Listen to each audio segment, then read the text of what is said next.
السلام عليكم ورحمة الله وبركاته. أعزائي الطلاب، سوف نتعرف اليوم على أشكال الحرف، وتختلف أعداد أشكال الحرف من حرف إلى آخر.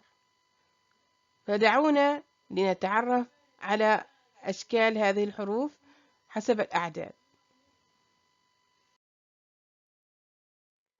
بعض الحروف لها شكلان، مثل حرف الدال وحرف الذال. فلنبدأ أولا بحرف الدال. يكون في أول الكلمة مثل كلمة درج، ومنتصف الكلمة هدية، ونهاية الكلمة فهد. وحرف الذال في بداية الكلمة مثل ذرة، ومنتصف الكلمة مذياع، وآخر الكلمة معاذ.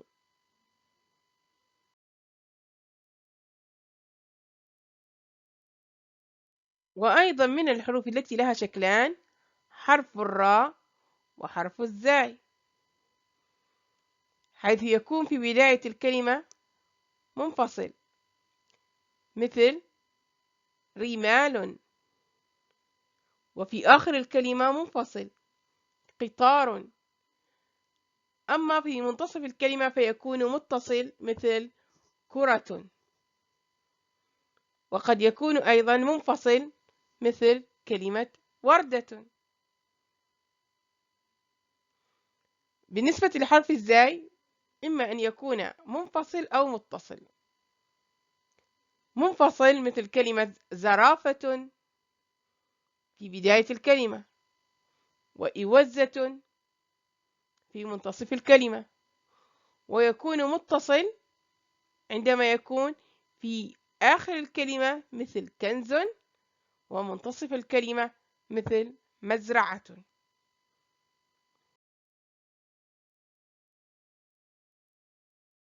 ومن الحروف التي تكون لها شكلان أيضا حرف الواو، فقد يكون غير متصل عندما يكون في بداية الكلمة مثل وجبة، أو منتصف الكلمة مثل دور، أو نهاية الكلمة مثل فرو. وقد يكون متصل عندما يكون في نهاية الكلمة مثل دلو، ومنتصف الكلمة مثل كلمة كوكب.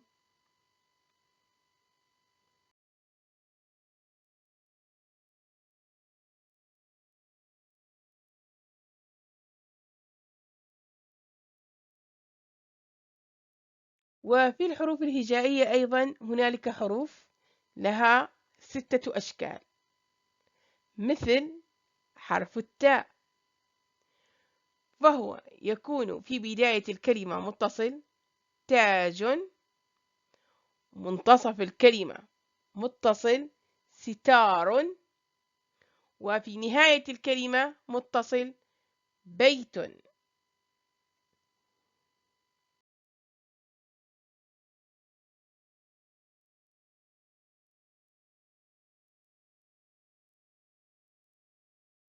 ذكرنا في الشريحة السابقة 3 أشكال، وفي هذه الشريحة سوف نذكر 3 أشكال أخرى لحرف التاء، وهي عندما تكون حرف التاء في نهاية الكلمة منفصل مثل كلمة نبات، وعندما تكون على شكل تاء مربوطة متصلة في نهاية الكلمة مثل كلمة نبتة، ومنفصلة في نهاية الكلمة مثل كلمة كرة.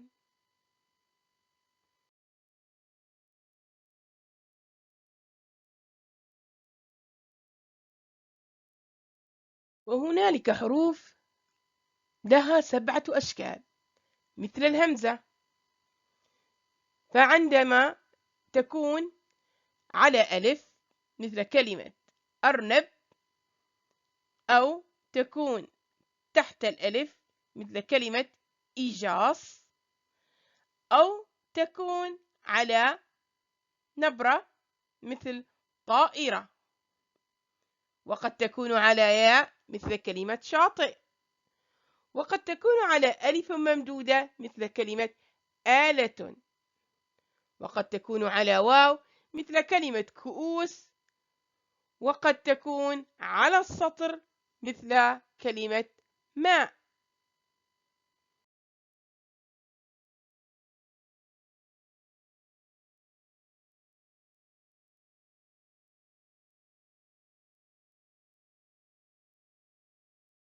أما معظم الحروف الباقية في الحروف الهجائية فتكون لها 4 أشكال: إما أن تكون متصل في بداية الكلمة مثل كلمة بدر في حرف الباء، أو متصل في منتصف الكلمة مثل كلمة عبير، متصل في نهاية الكلمة مثل كلمة عنب، منفصل في نهاية الكلمة مثل كلمة قرب. نلاحظ أيضا في حرف الثاء متصل في بداية الكلمة ثوب، متصل في منتصف الكلمة عثمان، متصل في نهاية الكلمة ليث، ومنفصل في نهاية الكلمة مثل كلمة ميراث.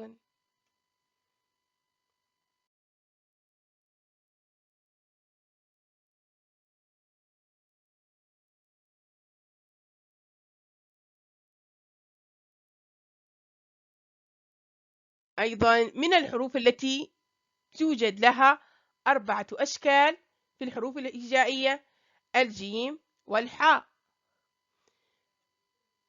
فلنلاحظ في حرف الجيم عندما تكون في بداية الكلمة متصل جوافة، وعندما تكون في المنتصف باذنجان، وفي نهاية الكلمة متصل ثلج، ونهاية الكلمة منفصل دجاج.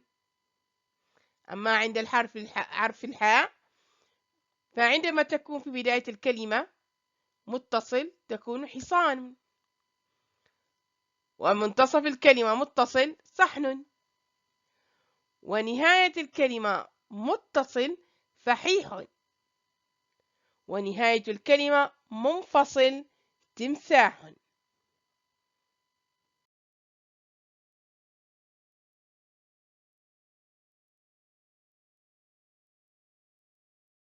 ولنأتي الآن إلى أشكال حرف الخاء 4. عندما يكون حرف الخاء في بداية الكلمة متصل مثل كلمة خيار، ومنتصف الكلمة متصل مثل كلمة مختار، ونهاية الكلمة متصل مثل كلمة سبانخ، ومنفصل في نهاية الكلمة مثل كلمة بخاخ.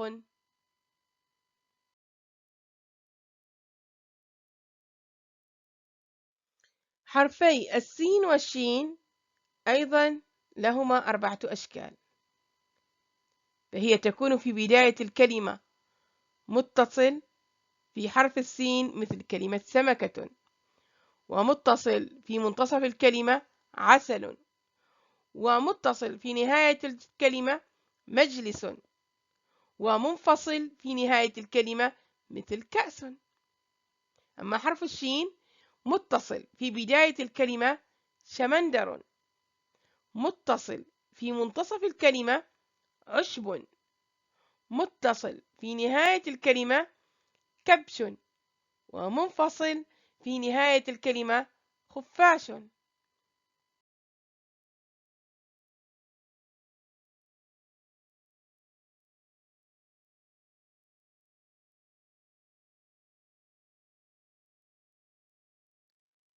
وحرفي الصاد والضاد أيضا من الحروف التي لها 4 أشكال: في بداية الكلمة متصل مثل صياد، ومنتصف الكلمة متصل عصفور، وآخر الكلمة متصل قميص، وآخر الكلمة متصل صوص.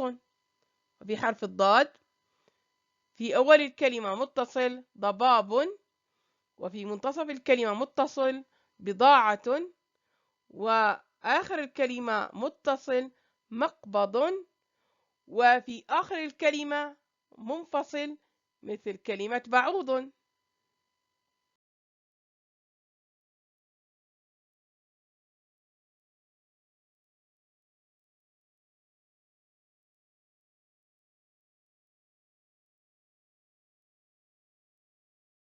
وصلنا الآن إلى حرفي الطاء والظاء.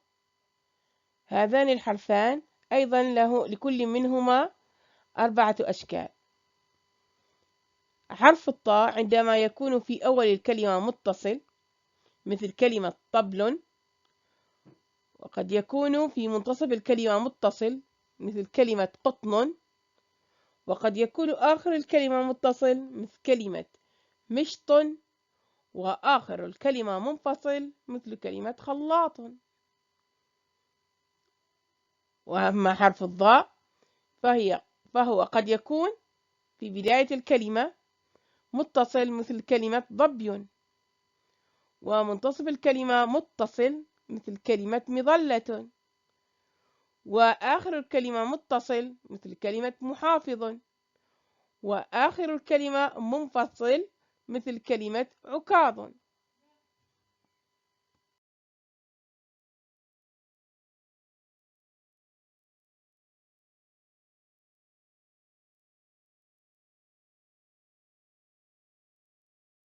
وصلنا الآن إلى حرفي العين والغين، وهما أيضا من الحروف التي لها 4 أشكال.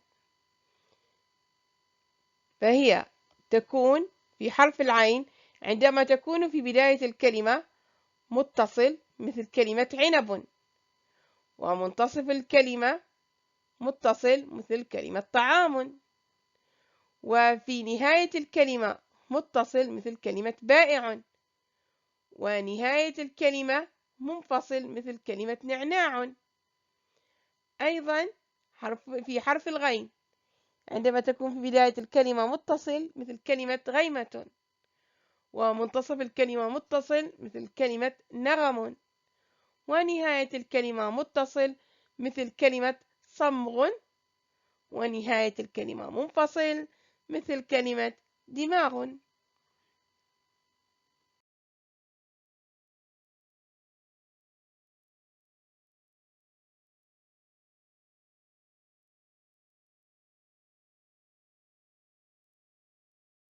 وحرف الفاء والقاف أيضا من الحروف التي لها 4 أشكال.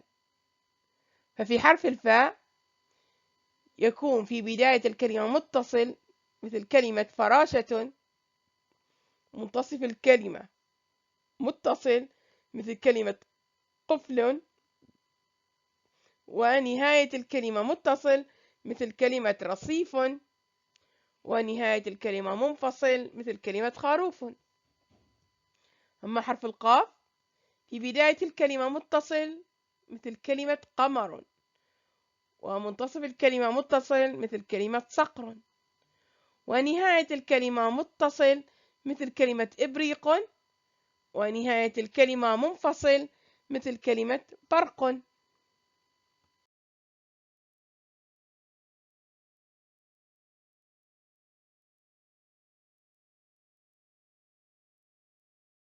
ولنلاحظ هنا حرف الكاف واللام. حرف الكاف له 4 أشكال. في بداية الكلمة متصل مثل كلمة كرز، في منتصف الكلمة متصل مثل كلمة مكتبة، آخر الكلمة متصل مثل كلمة سمك، وآخر الكلمة منفصل مثل كلمة شوك. بالنسبة لحرف اللام في أول الكلمة متصل مثل لعبة، في منتصف الكلمة متصل مثل كلمة علم، وآخر الكلمة متصل مثل جمل، وآخر الكلمة منفصل مثل كلمة غزال.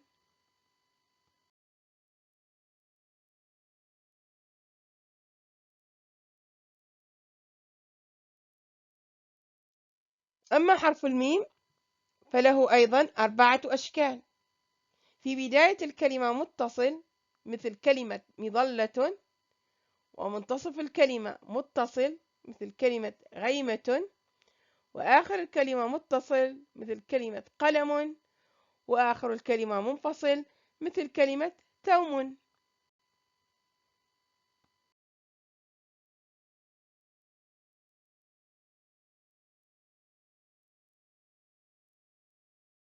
ولنلاحظ الآن الأشكال الأربعة لحرف النون. في بداية الكلمة متصل مثل كلمة نملة، وفي منتصف الكلمة متصل مثل كلمة الاثنين، وفي نهاية الكلمة متصل مثل كلمة غصن، وفي نهاية الكلمة منفصل مثل كلمة أسنان.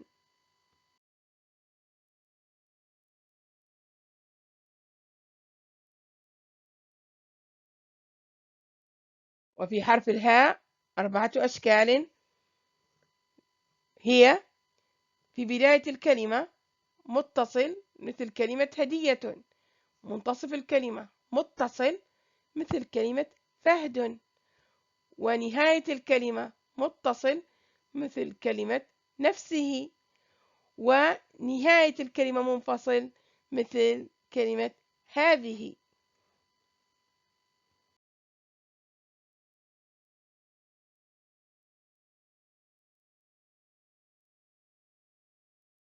وصلنا الآن إلى آخر حرف في الحروف الهجائية، وهو حرف الياء، والذي يوجد له 4 أشكال. في بداية الكلمة متصل مثل كلمة ياسمين، ومنتصف الكلمة متصل مثل كلمة عيد، ونهاية الكلمة متصل مثل كلمة ساعي، ونهاية الكلمة منفصل مثل كلمة جدي.